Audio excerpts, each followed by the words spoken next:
లక్ష్మయ్య ఈ కాలనీకి 1981 అప్పటి ముఖ్యమంత్రి టి అంజయ్య గారు, హోమ్ మినిస్టర్ కందాల ప్రభాకర్ రెడ్డి గారు ఈ కాలనీకి పట్టా అలాట్మెంట్ చేయడం జరిగింది.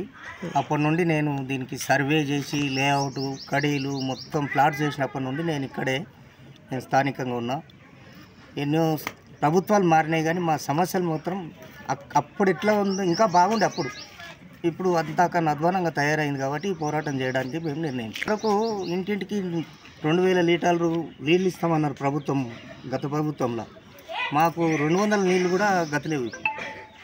వాటర్ సమస్య పెద్దది. మాకు సిటీకి ఇంత దగ్గరలో వేరే పక్కకు పోతే 50,000 గజం జాగా ఉంది. డెవలప్మెంటు మాకు చుట్టూ వాళ్ళు ఇంతకుముందు ఈ డిఆర్డీఎల్ అప్పుడు లేకుండే, కాలనీ ఉన్నప్పుడు డిఆర్డీఎల్ లేదు. తర్వాత 10 సంవత్సరాల తర్వాత కాలనీ డిఆర్డీఎల్ ఇవతలకు వచ్చింది. అది వచ్చినాక ప్రైవేట్ ల్యాండ్ అవతల కొన్నారు వాళ్ళు. ఇంకా కొని మధ్యన మాది గుండకాయ లెక్క మాది అయింది. అంతర్భాగం శరీరం అంతా వాళ్ళది అయిపోయింది. ఆ మధ్యన మేము రావాలంటే పోవాలంటే ఇప్పుడు బ్యారిగేట్లు కూడా వేస్తారు నైటు. ఇంతకుముందు లేకుండే. అంటే రోజుకొకటి మాకు సిగ్నల్ ఇస్తారు వాళ్ళు. ఇక్కడ నుండి ఏదో రకంగా వెళ్ళిపోవాలన్నట్టుగా. 9 అయిందంటే బ్యారిగేట్ వేసేస్తారు. ఒక తోవ పెడుతారు, ఒక తోవ బంద్ చేస్తారు.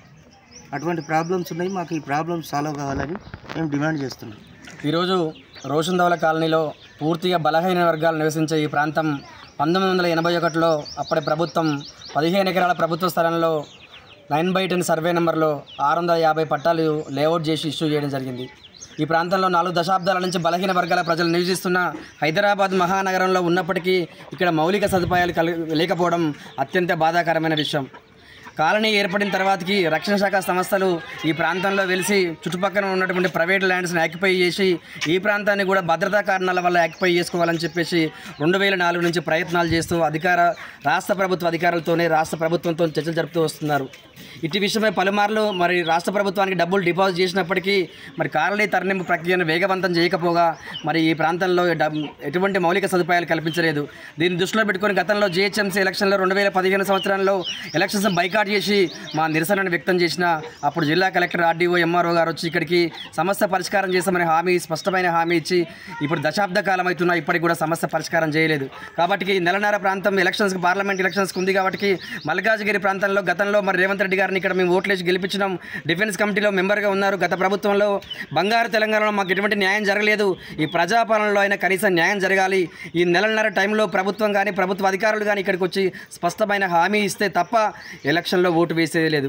ఎందుకంటే ఈరోజు ఓటు అనే వజ్రాయుధాన్ని మార్పు కోసం ఉపయోగించుకోమని చెప్పిండారు ఆ మహానుభావుడు. మరి ఆ మార్పే మా జీవితాల్లో లేనప్పుడు మరి ఓటు అనేది ఎందుకు ఉపయోగించుకోవాలి? కాబట్టి ఈ సందర్భంగా ప్రభుత్వ అధికారులను డిమాండ్ చేస్తున్నాం, రిక్వెస్ట్ చేస్తున్నాం. ఇక్కడ పూర్తిగా బలహీన వర్గాల ప్రజలు నివసిస్తున్నారు. మురికి కుప్పంలో మునిగిపోతున్నారు, అనేక రకాల ఇబ్బందుల్లో ఉన్నారు. మరి ఇది ప్రాంతాన్ని ఎవరు పట్టించుకోవట్లేదు. మేము కూడా తెలంగాణలో అంతర్భాగమే కాబట్టి సమస్యని పరిష్కరించి దీన్ని పులి స్టాప్ పెట్టాలి, స్పష్టమైన హామీ ఇస్తే తప్ప రేపు రాబోయే రోజుల్లో ఎలక్షన్స్లో ఓటు వేయబోమని చెప్పేసి కరాఖండిగా రోషందౌల కాలనీ వెల్ఫేర్ అసోసియేషన్ ఏకగ్రీవంగా తీర్మానం చేస్తూ మీడియా ముఖంగా తెలియజేస్తున్నాం. Thank you.